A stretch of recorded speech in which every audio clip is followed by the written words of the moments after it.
الحمد لله نحمده ونستعينه ونؤمن به ونتوكل عليه ونعوذ بالله من شرور أنفسنا ومن سيئات أعمالنا من يهده الله فلا مضل له ومن يضلله فلا هادي له وأشهد أن لا إله إلا الله وحده لا شريك له وأشهد أن محمدا عبده ورسوله أرسله بالهدى ودين الحق ليظهره على الدين كله ولو كره المشركون اللهم صل على محمد وعلى آل محمد كما صليت على إبراهيم وعلى آل إبراهيم اللهم بارك على محمد وعلى آل محمد كما باركت على إبراهيم وعلى آل إبراهيم إنك حميد مجيد أما بعد فإن خير الحديث كتاب الله وخير الهدي هدي محمد صلى الله عليه وسلم وشر الأمور محدثاتها وكل محدثة بدعة وكل بدعة ضلالة أيها الإخوان والأخوات أوصيكم وإياي أولا بتقوى الله يا أيها الذين آمنوا اتقوا الله حق تقاته ولا تموتن إلا وأنتم مسلمون أعوذ بالله من الشيطان الرجيم بسم الله الرحمن الرحيم قل يا عبادي الذين أسرفوا على أنفسهم لا تقنطوا من رحمة الله إن الله يغفر الذنوب جميعا إنه هو الغفور الرحيم. ബഹുമാനപ്പെട്ട സത്യവിശ്വാസികളെ വിശ്വാസിനികളെ, അല്ലാഹു സുബ്ഹാനഹു വ തആലയുടെ വിധിവിലക്കുകൾ ജീവിതത്തിലെമ്പാടും പാലിക്കുവാൻ എന്നെയും നിങ്ങളെയും ഓർമ്മപ്പെടുത്തുന്നു, വസിയത്ത് ചെയ്യുന്നു. കാരുണ്യവാനായ റബ്ബ് ഇരു ലോകവിജയികളുടെ കൂട്ടത്തിൽ ഉൾപ്പെടുത്തി നമ്മളെല്ലാവരെയും അനുഗ്രഹിക്കുമാറാകട്ടെ. മാരകമായ രോഗങ്ങളിൽ നിന്ന് അല്ലാഹു സുബ്ഹാനഹു വ തആല നമ്മളെ കാത്തുരക്ഷിക്കുമാറാകട്ടെ. പരിശുദ്ധ റമളാൻ അതിൻ്റെ അവസാന ഭാഗത്തേക്ക് കടന്നു പോകുന്നു. തുടങ്ങിയത് എന്ന് പോലും അറിയാത്ത വിധം അതിശീഘ്രമായി അതിൻ്റെ പ്രയാണം തുടരുന്നു. അള്ളാഹുവിൻ്റെ അനുമതിയോടെ അനുഗ്രഹത്തോടെ ആയുസ്സു ബാക്കിയുണ്ടെങ്കിൽ അടുത്ത ഒരു വെള്ളിയാഴ്ച കൂടി റമളാനിൽ നമുക്ക് ലഭ്യമാകും. ഇത് ഏറെ പുണ്യം നിറഞ്ഞ സന്ദർഭങ്ങളാണ്. റമളാനിൻ്റെ പ്രാരംഭ ഭാഗത്തേക്കാൾ അതിൻ്റെ അവസാന ഭാഗത്തിനാണ് പുണ്യം നിറഞ്ഞിട്ടുള്ളത്. എല്ലാ കാര്യങ്ങളുടെയും മധ്യത്തിനാണ് പുണ്യമുള്ളത്. തുടക്കത്തിനേക്കാൾ പ്രധാനം അവസാനത്തിനാണ്. ജീവിതവും അങ്ങനെ തന്നെയാണ്. ഭൂതകാലത്തെ തെറ്റുകളും തിന്മകളും കുറ്റങ്ങളുമെല്ലാം പുറത്തു മാപ്പാക്കി അള്ളാഹു കൊടുത്ത് ഒരു മനുഷ്യൻ അവൻ്റെ മരണത്തിൻ്റെ തൊട്ടു മുമ്പേ നന്മയുടെ വഴിത്താരയിലേക്ക് കടന്നു വരുമ്പോൾ ഭൂതകാലത്തിലെ സകല തിന്മകളും മായ്ച്ചു കളയും എന്നാണ് ഇസ്ലാമിൻ്റെ മനോഹരമായ അധ്യാപനം. പുണ്യപ്രവാചകൻ സല്ലല്ലാഹു അലൈഹി വസല്ലം അതുകൊണ്ട് തന്നെ പരിശുദ്ധ റമളാന്റെ പ്രാധാന്യം പഠിപ്പിക്കുകയുണ്ടായി. അതിൻ്റെ മഹത്വം ഏറെ ഉദ്ഘോഷിക്കുകയുണ്ടായി. മിമ്പറയിൽ നിന്ന് അസാധാരണമായിട്ട് 3 ആമീൻ ഞങ്ങൾ കേട്ടു. സ്വഹാബികൾ പറയുന്നു, പ്രവാചകനോട് അവർ ചോദിച്ചു, അള്ളാഹുവിൻ്റെ പ്രവാചകരെ, ഞങ്ങൾ കേട്ട ആമീൻ്റെ രഹസ്യം എന്താണ്? ആരാണ് ദുആ ചെയ്തത്? എന്തായിരുന്നു ദുആ? എന്തിനായിരുന്നു നിങ്ങൾ ആമീൻ ചൊല്ലിയത്? 3 പ്രാർത്ഥനകൾ അവിടുന്ന് പറഞ്ഞിട്ടുണ്ട്. മിമ്പറയുടെ 1-ാമത്തെ സ്റ്റെപ്പ്, 2-ാമത്തെ സ്റ്റെപ്പ്, 3-ാമത്തെ സ്റ്റെപ്പ്.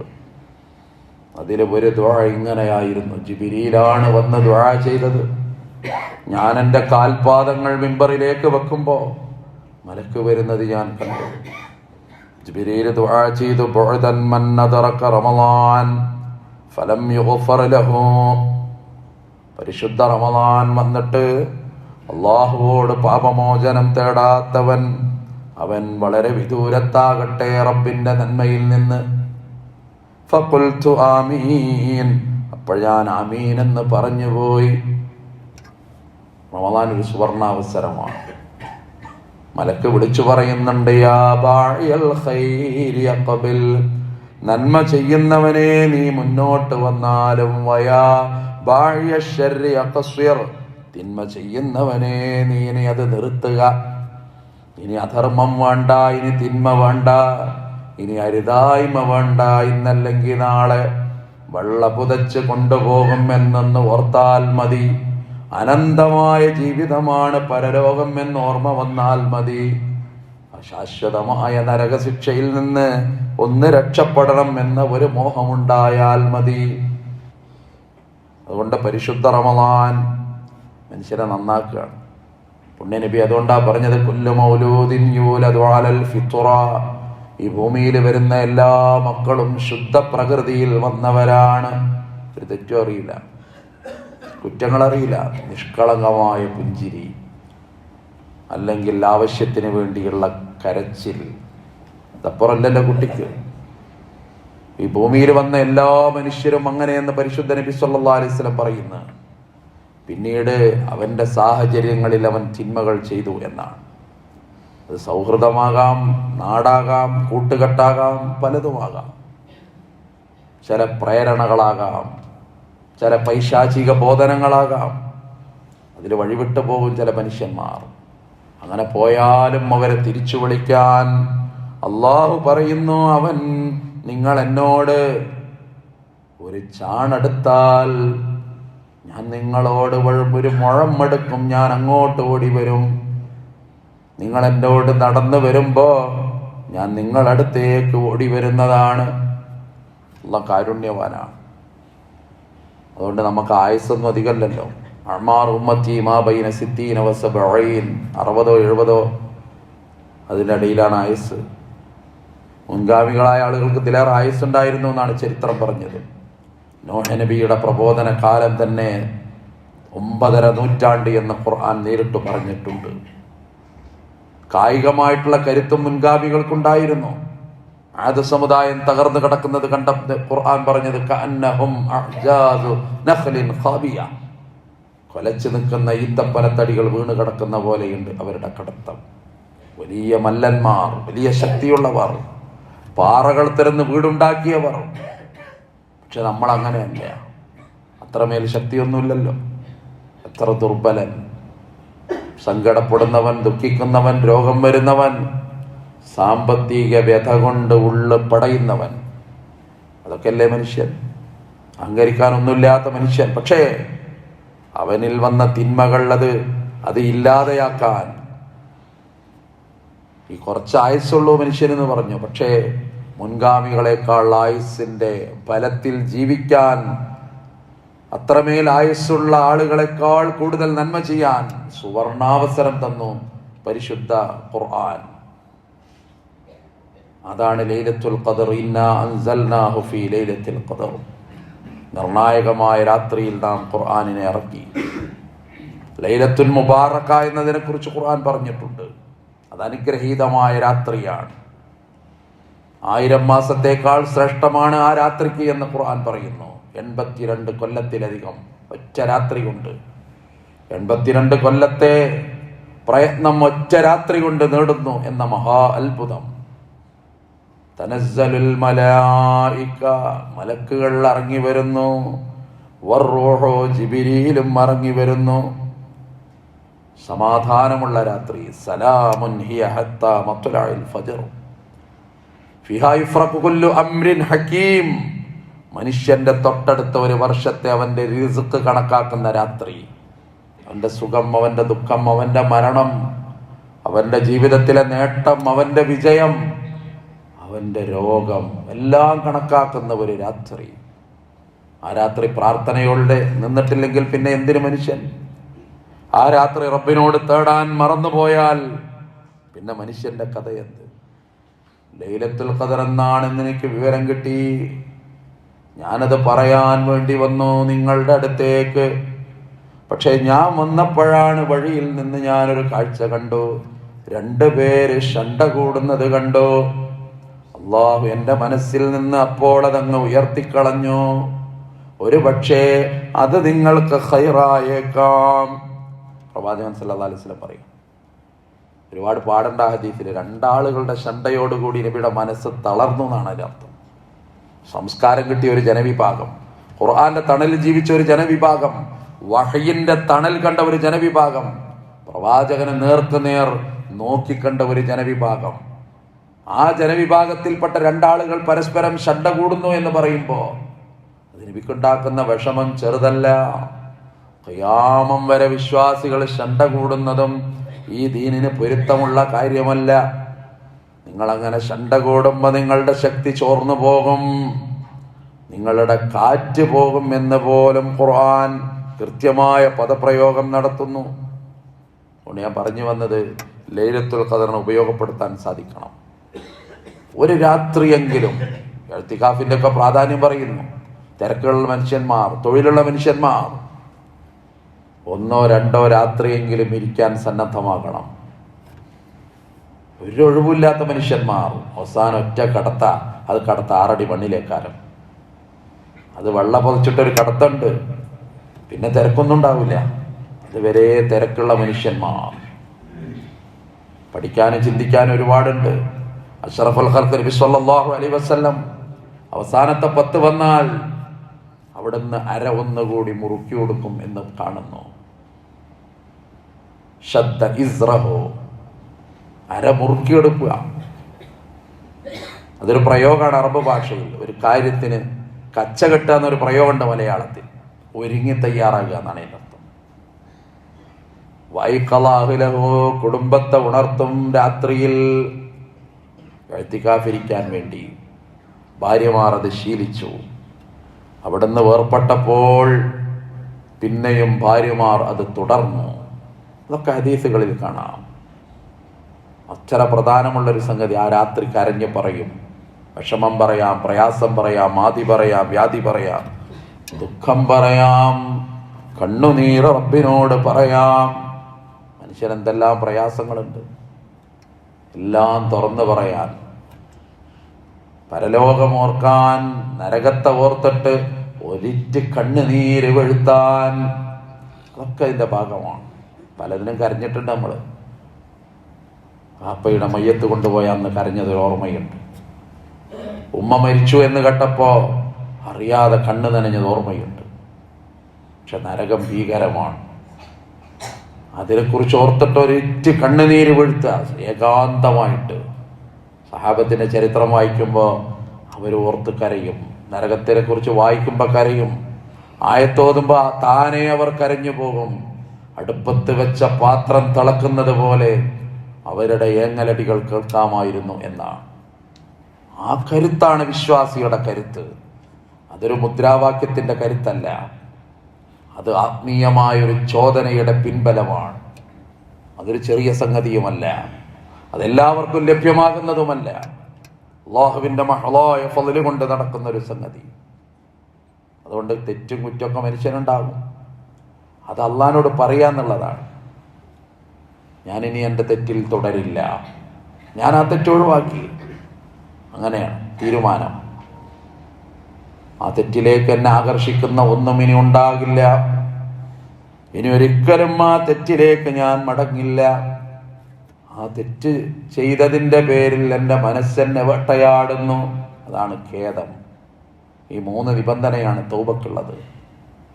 റസൂലുള്ളാഹി പറയുന്നു, ഇന്നി വല്ലാഹി ഇന്നി ലഅസ്തഗ്ഫിറുല്ലാഹ് വഅതൂബു ഇലൈഹി ഫിൽ യൗമി അക്സറ മിൻ 70 മറ. ഒരു ദിവസത്തിൽ 70-ലധികം തവണ ഞാൻ അല്ലാഹുവോട് ഇസ്തിഗ്ഫാർ നടത്തുന്നുണ്ട്. മറ്റൊരു ഹദീസിൽ 100 തവണ എന്ന്. പഠിച്ചവനോട് ഇസ്തിഗ്ഫാർ പറയാം, അല്ലാഹ് പുറത്തു തരണം. നബി ആരാ? വഹി വന്ന നബി, എല്ലാ പാപങ്ങളും പൊറുക്കപ്പെട്ട നബി. സ്വർഗത്തിന്റെ വാതിലാദ്യമായി തുറക്കുന്ന ഒരു മനുഷ്യന്റെ പേരാണ് മുഹമ്മദ് നബി സല്ലല്ലാഹു അലൈഹി വസല്ലം. എന്നിട്ടും ആ പ്രാർത്ഥന അങ്ങനെയാണ്. ഉമ്മത്തിനെ പഠിപ്പിക്കാൻ, വിനയമാണ് ജീവിതം എന്ന് പകർന്നു നൽകാൻ. അതുകൊണ്ട് നിങ്ങളും അള്ളാഹുവോട് ഇസ്തിഗ്ഫാർ നടത്തുക, നിങ്ങൾ അള്ളാഹുവോട് പാപമോചനം നടത്തുക. റഹ്മാൻ എന്നും റഹീം എന്നും പദമാണ് അള്ളാഹ്ക്ക് ഖുർആൻ ഏറ്റവും കൂടുതൽ വിശേഷണം നടത്തിയത്. അള്ളാഹിന്റെ കരുണ അതുമായി ബന്ധപ്പെട്ട് കിടക്കുന്നു. തെറ്റെത്ര ഒരു മനുഷ്യൻ ചെയ്താലും പുറത്തു കൊടുക്കും അല്ലാഹ്. അതാ ഇസ്ലാമിന്റെ പ്രത്യേകത. തെറ്റ് ചെയ്തവനെ മതത്തിൽ നിന്ന് പുറത്താക്കിയ മതമല്ലല്ലോ ഇത്, അവനെ ഉൾക്കൊണ്ട മതമാണിത്. അതുകൊണ്ടാ പ്രവാചകൻ കഥ പറഞ്ഞു കൊടുത്തത്. 100 പേരെ കൊന്ന മനുഷ്യൻ, 99 ആളെ കൊന്ന മനുഷ്യൻ, അയാൾക്ക് നന്നാകണം തോന്നി. 100ാമതൊരു പണ്ഡിതനെ സമീപിച്ചപ്പോൾ അയാൾ സംശയം പറഞ്ഞു, നിന്റെ കാര്യത്തിൽ എനിക്കൊന്നും പറയാനാകുന്നില്ല. നീ 99 ആളെ കൊന്ന മനുഷ്യൻ, ഞാനെന്ത് പറയും, എനിക്കറിയൂല. അപ്പൊ ഈ മനുഷ്യന് തോന്നി ഏതായാലും ഞാൻ നന്നാവൂല, അയാളെയും കൂടി അങ്ങോട്ട് കൊന്നൂന്നാ. അങ്ങനെ 100 തികച്ചൂന്നാ. പക്ഷേ ഉള്ളു തളക്കുന്നുണ്ട് അയാളുടെ. ഏതോ ഒരു നിമിഷത്തിൽ വന്ന ഒരു ചോദനയുണ്ടല്ലോ, റബ്ബേ എനിക്ക് നന്നാകണം, എനിക്ക് നന്നാകണം എന്നുള്ളൊരു തോന്നൽ അയാളുടെ അടുത്ത് വന്നു. അയാളെ വേറൊരാളെ സമീപിച്ചു. അയാൾ പറഞ്ഞു, നിന്റെ നാടാണ് നിന്നെ ചീത്തയാക്കിയത്, നീ നാട്ടിൽ നിന്ന് പോണം, വേറെ ഒരു നാട്ടിൽ നീ പോ, അവിടെ വെച്ച് നീ നന്നാകും. പോകുന്ന വഴിയിൽ അയാൾ മരണപ്പെട്ടു എന്ന് ചരിത്രം. മലക്കുകൾ പരസ്പരം അഭിപ്രായ വ്യത്യാസം ഉണ്ടായി എന്നും ചരിത്രം. ഒക്കെ നമ്മളെ പഠിപ്പിക്കാനാണ്. അയാൾ നല്ലവനാണ് എന്നും അല്ല എന്നും അവസാനം അളന്നിട്ട് നല്ല ഭാഗത്തേക്കാണ് ഒരടി കൂടുതൽ, അയാളെ യാത്ര പോകുന്ന നാട്ടുകാർ കൂടുതൽ. അതുകൊണ്ട് അയാളെ നല്ലവരുടെ കൂട്ടത്തിൽ അംഗീകരിച്ചു. അയാളുടെ പാവങ്ങളെല്ലാം പുറത്തു കൊടുത്തു. ഒരു ജനതയോട് റസൂൽ ഇങ്ങനെ പറയാ, ആരാവരെന്നറിയോ? മനുഷ്യന്മാരെ കൊന്നവർ, സ്വന്തം മക്കളെ കൊന്നവർ, ആഭിചാരം നടത്തിയവർ, ഇഷ്ടം പോലെ വ്യഭിചരിച്ചവർ, മദ്യം ഇഷ്ടം പോലെ കഴിച്ചവർ, നിയന്ത്രണമില്ലാത്ത ജീവിതം നയിച്ചവർ, അവരങ്ങോട്ട് നന്നാക്കുക ചെറിയ സംഗതി അല്ലായിരുന്നു അത്. മദ്യം കഴിച്ച് താടി രോമങ്ങളിലൂടെ എപ്പോഴും മദ്യറ്റുന്നവർ, അവരോടൊരു വാക്കേ പറഞ്ഞുള്ളൂ, ലദ്ദത്തിൽ ശാരിബീൻ, നമ്മൾ സ്വർഗത്തിലെത്തി അങ്ങക്ക് അവിടെ മദ്യം ലഭിക്കും. പെട്ടെന്ന് ഇതൊരു തോന്നല, അത് ഞങ്ങൾ എന്ത് വേണം, നിങ്ങളിത് ഒഴിവാക്കണം, ദുനിയാവുന്നത് ഒഴിവാക്കണം. വഫീ ദാലിക ഫൽയതനാഫസിൽ മുതനാഫിസൂൻ, അതിനു വേണ്ടി നിങ്ങൾ മത്സരിക്കുക. അതോടുകൂടി ആ പണി അങ്ങോട്ട് നിർത്തി. വ്യഭിചരിച്ച് ശീലിച്ചവർ ഇന്ന് ഒരാള്, നാളെ വേറെ ഒരാള്, അങ്ങനെ അഴിഞ്ഞാടുന്ന ജീവിതം. അവരോടാ ഹൂറുല്ലീന്റെ പതിവ് പറഞ്ഞത്. ബുദ്ധിജീവികൾ കളിയാക്കുന്നുണ്ടല്ലോ, മുസ്ലിങ്ങളെ സ്വർഗത്തിൽ ഹൂറുല്ലീങ്ങൾ മാത്രം, അവിടെ ഹൂറന്മാർ ഇല്ല. സമുദായത്തിലെ ചില ബുദ്ധിജീവികളും അത് ഏറ്റെടുക്കാറുണ്ട്, തെറ്റിദ്ധരിച്ചവർ. ആ സാഹചര്യം പഠിക്കണം. അതോടുകൂടി അവർ നിർത്തി. പരലോകത്തിലെ സ്വർഗത്തിലെത്തുമ്പോൾ, അതുകൊണ്ട് ദുനിയാവിന്റെ ഈ ഹ്രസ്വമായ സുഖം നമുക്ക് വേണ്ട, അവർ തീരുമാനിച്ചു. അതുകൊണ്ടാണ് പാപമോചനം അതിൻ്റെ പ്രാധാന്യം. വൈകിട്ടില്ല സമയം, വൈകരുത്. അതിന് 2 അവസരങ്ങൾക്ക് കാത്തു നിൽക്കരുത്. അന്ന് എല്ലാവരും പാപമോചനം നടത്തുന്ന ദിവസമാണ്. പടിഞ്ഞാറ് സൂര്യൻ ഉദിക്കുന്ന ഒരു ദിവസം വരും, ഖിയാമത്തിന്റെ ലക്ഷണമായിട്ട്. ആളുകൾ മുഴുവനെന്ന് കരയും. കരയാത്തവരുണ്ടാകില്ല, റബ്ബിനെ വിളിക്കാത്തവരുണ്ടാകില്ല. പിന്നെ വേറെ ഒരു സന്ദർഭമുണ്ട്, ഓരോ വ്യക്തിക്കും ഹത്താ യുഗർഗിറു, അവന്റെ റൂഹ് തൊണ്ടയിലെത്തുന്ന ഒരു നേരമുണ്ട്. പ്രിയപ്പെട്ടവരൊക്കെ 4 പാട് നിന്ന് അന്തം വിടുന്ന ഒരു നേരമുണ്ട്. അന്തും ഹൈനൈദിൻ തൻളുറൂൻ, എല്ലാവരും നോക്കി നിൽക്കുക, ഒന്നും ചെയ്യല്ല. ഡോക്ടർ പറഞ്ഞു ഇനി മടക്കിക്കോളി, വിവരറിയിച്ചോളൂ. അവസാനം അങ്ങനെ പടയുന്നുണ്ട് അയാൾ. കല്ലാ ഇദാ ബലഗത്തി തറാഖി വഖീല മൻ റാഖ് വظن أنه الفراق والتفت الساق بالساق. കാലുമായി പണയുന്ന നേരമാണ്. അയാള് മരണം മറപ്പിച്ച നേരമാണ്. ആ നേരത്തെ അയാൾ മാറുന്നുണ്ട്, അയാൾ റബ്ബിനോട് കരയുന്നുണ്ട്. അയാൾക്ക് പറ്റുന്ന രൂപത്തിൽ തൗബയുണ്ട്, പക്ഷെ സ്വീകരിക്കൂല. റസൂൽ സല്ലല്ലാഹു അലൈഹി വസല്ലം പറയാണ്, ഈ 2 സന്ദർഭങ്ങളിൽ നിങ്ങളെ തൗബ സ്വീകരിക്കൂല. അതിനു മുമ്പേ നിങ്ങൾ തൗബ ചെയ്യണം. അതിനു വേണ്ടി അനുഗ്രഹീതമായ ദിവസങ്ങൾ അല്ലാഹു സമ്മാനിച്ചു. അതാണ് റമളാൻ. റമളാൻ വന്നിട്ടും നീ നന്നായില്ലെങ്കിൽ ഫമതാ, റസൂലുള്ളാഹിന്റെ ചോദ്യമുണ്ട്, എന്നാ ഇനി നന്നാവുക? ഇത്ര നല്ലൊരു അവസരം കിട്ടൂല. വൈകാരികതയൊക്കെ പൂട്ടിക്കെട്ടിയ കാലം, കണ്ണുകളെ നിയന്ത്രിക്കപ്പെട്ട കാലം, നാവിന് പോലും അറിയാതെ പൂട്ടുവീണ കാലം, വൈകാരികത മറഞ്ഞുപോയ കാലം, മനുഷ്യന്റെ ഇച്ഛകൾക്കൊരു കടിഞ്ഞാണിട്ട കാലം. ഈ കാലത്ത് നിങ്ങൾ നന്നായില്ലെങ്കിൽ പിന്നെ ഇനി എന്ന് നന്നാകാൻ? അതുകൊണ്ട് എല്ലാം പൊറുക്കുന്ന, എല്ലാം മറക്കുന്ന, മനുഷ്യനോട് കരുണ കാണിക്കുന്ന റബ്ബിനോട് തേടുക. ഭാര്യ ചോദിച്ചു ഭർത്താവിനോട്, ലൈലത്തുൽ ഖദർ എന്നാണെന്നറിഞ്ഞാൽ ഞാൻ എന്താണ് ചെയ്യേണ്ടത്? അപ്പോൾ സ്നേഹഭാജനമായ ആ മാതൃകായോഗ്യനായ ഭർത്താവ് പറഞ്ഞു കൊടുത്തു, ആയിഷ, ലൈലത്തുൽ ഖദറിന്റെ വിവരം നിനക്ക് കിട്ടിയാൽ നീ ഒരു ദുആ ചെയ്തോ ആയിഷ, അല്ലാഹുമ്മ ഇന്നക അഫ്വുൻ തുഹിബ്ബുൽ അഫ്വ ഫഅഫു അന്നീ. അല്ലാഹുവേ, നീ മാപ്പ് നൽകുന്നവനാണ്, നീ മാപ്പ് ഇഷ്ടപ്പെടുന്നവനാണ്, എനിക്ക് മാപ്പ് തരേണമേ. ഭാര്യയോട് പറഞ്ഞു കൊടുക്കുക. ഏറ്റവും കൂടുതൽ ഹദീസ് റസൂലുള്ളാഹിൽ നിന്ന് നമുക്ക് പറഞ്ഞു തന്ന നമ്മുടെ ഉമ്മയോട്, സ്വർഗത്തിന്റെ താഴ്വാരത്തെ സുഗന്ധം എന്നും അനുഭവിക്കുന്ന ഉമ്മയോടാ പറയുന്നത്, ദുആ ചെയ്യണം ആയിഷ. അതാണ് ഇതിന്റെ ഗൗരവം. നീ പുറത്തു തരുന്നവൻ, നീ മാപ്പ് തരുന്നവൻ, അല്ലാഹുവേ നീ മാപ്പ് തരണം. മകളെ വിളിച്ചിട്ട് പറഞ്ഞു, സ്നേഹഭാജനമായ ഫാത്തിമ, അൻഖിദി നഫ്സകി മിനന്നാർ, നരകത്തിൽ നിന്ന് നിന്നെ കാക്കാൻ നീ അമൽ ചെയ്യണം. മുഹമ്മദിന്റെ മകളെ, എന്റെ സ്വത്ത് വേണമെങ്കിൽ ചോദിച്ചോ, സലീനി മിൻ മാലി, പക്ഷേ നരകം കാക്കാൻ നീ തന്നെ അമൽ ചെയ്യണം എന്റെ പൊന്നെ. അതുകൊണ്ട് എന്ത് തെറ്റും എന്ത് കുറ്റവും ചെയ്തവൻ അല്ലാഹു പുറത്തു കൊടുക്കുകയാണ്.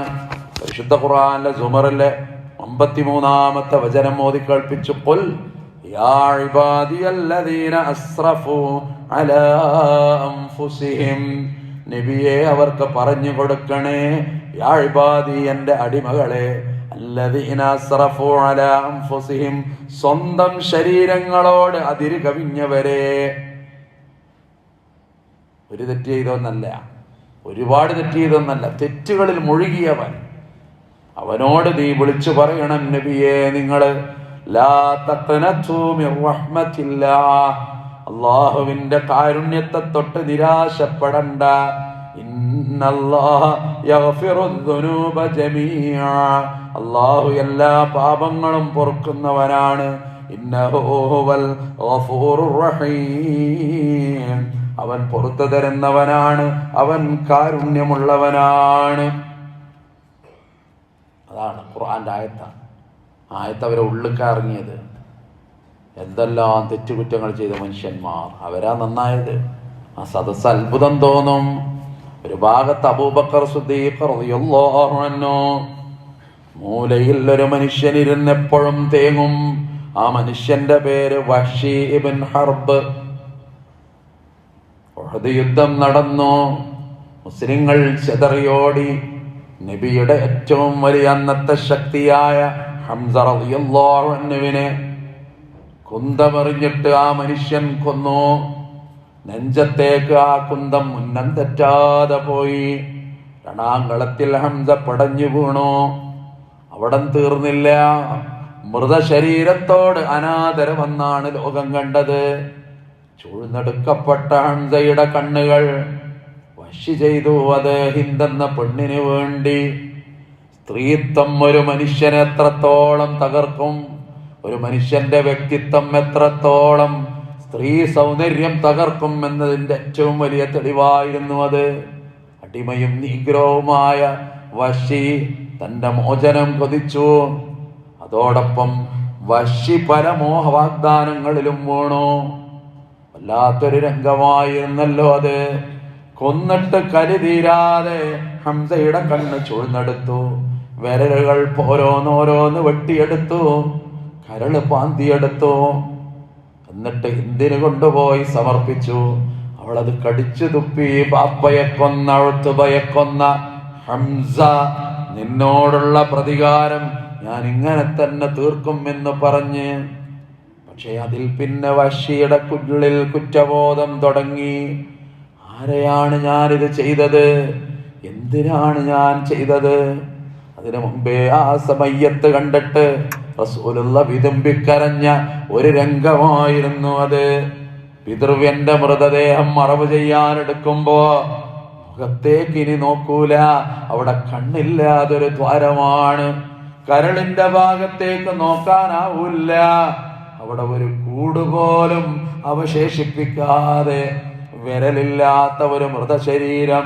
അന്ന് റസൂലുള്ള ഒരു പ്രഖ്യാപനം നടത്തി, റബ്ബേ, അവരുടെ ആളുകളെ ഇതുപോലെ 100 കണക്കിന് മയ്യത്തുകളെ ഞങ്ങള് പ്രതികാരം ചെയ്യും ഞങ്ങൾക്കൊരു കാലം വന്നാൽ. പക്ഷേ ഖുർആൻ തിരുത്തിയത് അവര് ചെയ്തതുപോലെ ചെയ്യാൻ നിങ്ങൾക്ക് പാടില്ലല്ലോ നബിയേ. അത്ര വലിയ നബിക്ക് സങ്കടമുണ്ടായ വഹ്ശിയുടെ കുറ്റബോധം ആ തൗബ അല്ലാഹ് സ്വീകരിക്കുകയാണ്. റസൂലുള്ളാഹിന്റെ അടുത്തേക്ക് വഹ്ശി കടന്നു വരികയാണ്, അവിടുത്തെ കൈ പിടിക്കുകയാണ്, അവിടത്തോട് സലാം പറയുകയാണ്, ഷഹാദ ഉച്ചരിക്കുകയാണ്, ദീനിലേക്ക് ആ മനുഷ്യനും ചേരുകയാണ്. അപ്പോഴും നബി കരയുകയാണ്. ആ മുഖം കാണുമ്പോൾ വഹ്ശി എന്ന് പറയുമ്പോ നബി അങ്ങ് വിതുമ്പിപ്പോകും. കടലിന്റെ തിര പോലെ നബിയുടെ കണ്ണുനീരിങ്ങനെ പ്രവഹിച്ച ദിവസമാണ്. പിന്നെ എപ്പ സദസ്സിൽ വരുമ്പോഴും വഹ്ശി മൂലയിലേക്ക് മാറിയിരിക്കും. ഒരിക്കൽ റസൂലുള്ള പറഞ്ഞതാണ്, വഹ്ശി, കഴിയുന്നിടത്തോളം എന്റെ നേരെ മുമ്പിൽ നിങ്ങൾ ഇരിക്കരുത്. നിങ്ങളങ്ങനെ മുമ്പിലിരിക്കുമ്പോ എനിക്ക് എന്റെ ഹംസയെ ഓർമ്മ വരും. എനിക്ക് സഹിക്കുന്നില്ല വഹ്ശി, എന്റെ ഹംസയെ ഓർക്കുമ്പോ എനിക്ക് നിയന്ത്രണം വിടുന്നു. അതുകൊണ്ട് കഴിയുന്നിടത്തോളം എന്റെ മുന്നിലിരിക്കാതെ. വഹ്ശി പറയുന്നു, ഞാൻ പിന്നെ മാറിയിരിക്കും. ഞാൻ ഏതെങ്കിലും ഒരു മൂലയിലിരുന്ന് എന്റെ നബിയെ കൊതി വരാതെ ഞാൻ നോക്കും മതി വരുവോളം. ആ മനുഷ്യന്റെ അവസ്ഥ എന്തെന്നറിയുമോ? വഹ്ശി ഇബ്ൻ ഹർബ് റളിയല്ലാഹു അൻഹു. ആ മനുഷ്യൻ അല്ലാഹു തൗബ സ്വീകരിച്ചു. സഹാബികളുടെ കൂട്ടത്തിൽ ഏറ്റവും താഴ്ന്ന പദവിയിൽ ആ മനുഷ്യനെന്ന് അഹ്ലുസുന്ന വൽ ജമാഅയുടെ അഖീദയുടെ ഗ്രന്ഥങ്ങളിൽ രേഖപ്പെട്ടു വന്നു. ചെറിയ പദവി ആയിരുന്നില്ലല്ലോ അത്. നേരത്തെ നമ്മൾ പറഞ്ഞ ഹിന്ദും സഹാബ വനിതകളുടെ കൂട്ടത്തിലേക്ക് കടന്നു വന്നു. അവരുടെ ഭർത്താവ് അബൂ സുഫിയാൻ ഇസ്ലാമിന്റെ മുന്നണി പോരാളിയായി. ഇവരൊക്കെ ഭൂതകാലം പഠിക്കുമ്പോൾ അത്ഭുതം തോന്നും. അത്രയുള്ളൂ ഇസ്ലാം. ഒറ്റ മിനിറ്റ് കൊണ്ടൊരു മനുഷ്യനോട് മാറാനുള്ള അവസരമാണ്. ഒറ്റ മിനിറ്റ് മതി. റമദാൻ ആ ഒരു പ്രചോദന നമുക്ക് തരുന്നത്. ഇനി വയ്യ റബ്ബേ തെറ്റ്, ഇനി ആവുന്നില്ല തിന്മ, ഒന്ന് നന്നാകണം റബ്ബേ. ഉള്ളിലെ ഒരു വിളിയാളം, യാ അയ്യത്തുഹൻ നഫ്സുൽ മുത്മഇന്ന, ശാന്തമായ മനസ്സേ നീ കടന്നു വരിക, ശാന്തമായ ആത്മാവേ നീ കടന്നു വരിക. നീ നിന്റെ റബ്ബിന്റെ സവിധത്തിലേക്ക് വരിക, നീ സ്വർഗത്തിലേക്ക് വരിക, എന്റെ അടിമകളുടെ കൂട്ടത്തിലേക്ക് വരിക. ആ വിളി ഉൾക്കൊള്ളാൻ നമുക്ക് കഴിയണം. പടച്ചവനാ വിളിച്ചിട്ടുള്ളത്. വല്ലാഹു യദ്ഉ ഇലാ ദാരിസ്സലാം, സമാധാനത്തിന്റെ വീടായ സ്വർഗത്തിലേക്ക് അള്ളാഹു നിങ്ങളെ ക്ഷണിച്ചിട്ടുണ്ട്. ഖുർആനാ പറയുന്നത്. അതിന് വഴി പറഞ്ഞു തന്നു അങ്ങോട്ട് എത്താനുള്ള.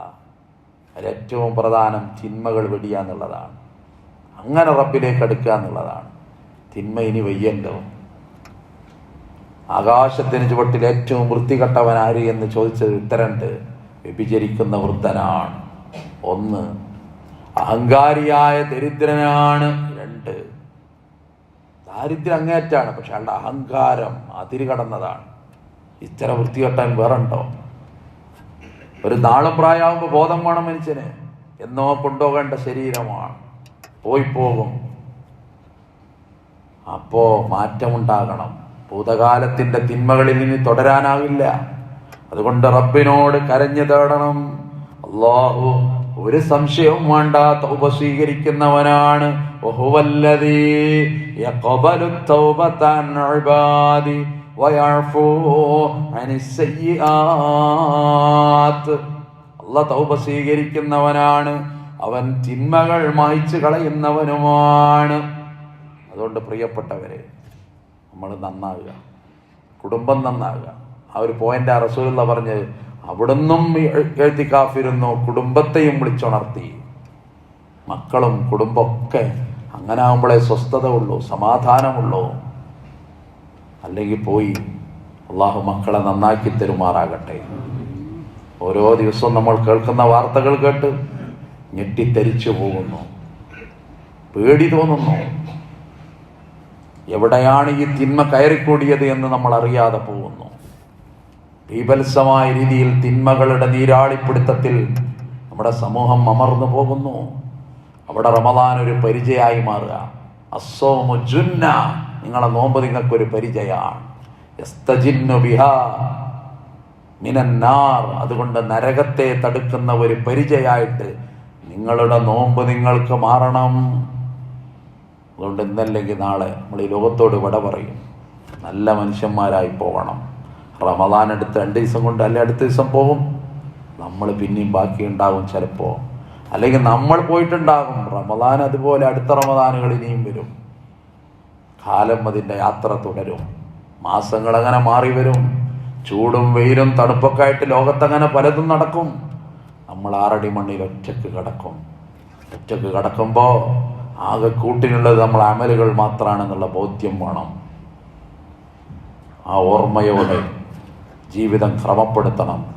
അല്ലാഹു റബ്ബുൽ ഇസ്സത്ത് നമ്മളെ അനുഗ്രഹിക്കുമാറാകട്ടെ.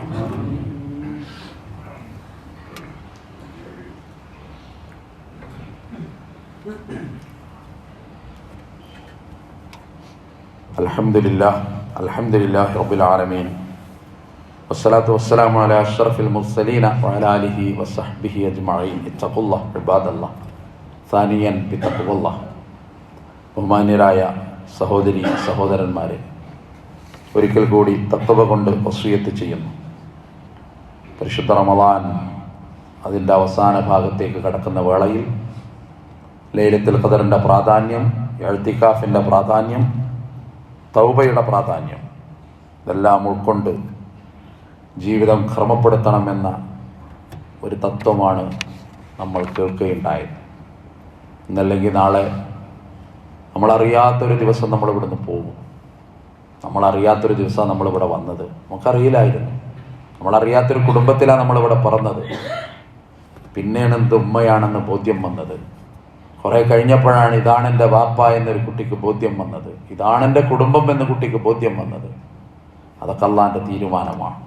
നമ്മളങ്ങനെ പോകുമ്പോൾ എന്തുണ്ട് നമുക്ക് എന്നുള്ള ഫൽതൻളുർ നഫ്സും മാ ഖദ്ദമത് ലിഗദ്, കൂടെ എന്തുണ്ട് എന്നുള്ള ബോധ്യം എപ്പോഴും ഉണ്ടാകണം. സക്കാത്തിൻ്റെ കാര്യം സൂചിപ്പിച്ചു. ദാനധർമ്മങ്ങളുടെ കാര്യം റസൂലുള്ളാഹി തന്നെ പറയും, അവസാനത്തെ 10 അവിടുന്ന് അടിച്ചു വീശുന്ന കാറ്റ് പോലെ. ദാനധർമ്മങ്ങളുടെ കാര്യത്തിൽ ഞങ്ങൾ നബിയെ കണ്ട് അത്ഭുതപ്പെടുന്ന, താഴ്വാരം മുഴുവനുള്ള ഒട്ടകക്കൂട്ടങ്ങളൊക്കെ ചിലപ്പോൾ ആളുകൾക്ക് കൊടുക്കും. അപ്പം കിട്ടിയ ഹദിയായിരിക്കാം. ആരെങ്കിലും വന്നാണ് ചോദിക്കും, അപ്പം അങ്ങോട്ട് കൊടുക്കും. വല്ലാത്തൊരു ധർമ്മിഷ്ഠനായിരുന്നു ഞങ്ങളുടെ പ്രവാചകൻ. സഹാബികൾ സാക്ഷ്യപ്പെടുത്തുകയാണ്. അത് വിശ്വാസിയുടെ ലക്ഷണമാകണം. ആ പ്രതിഫലത്തിലേക്ക് നമുക്ക് കടന്നു പോകാനാകണം. പള്ളിയുടെ ചുറ്റുപാട് കിടക്കുന്ന കുറേ ആളുകളുണ്ടല്ലോ. ഖബറിടത്തിൻ്റെ മീസാങ്കല്ലുകൾ ഒരുപാട് കഥ പറയുന്ന കുറേ മനുഷ്യന്മാർ.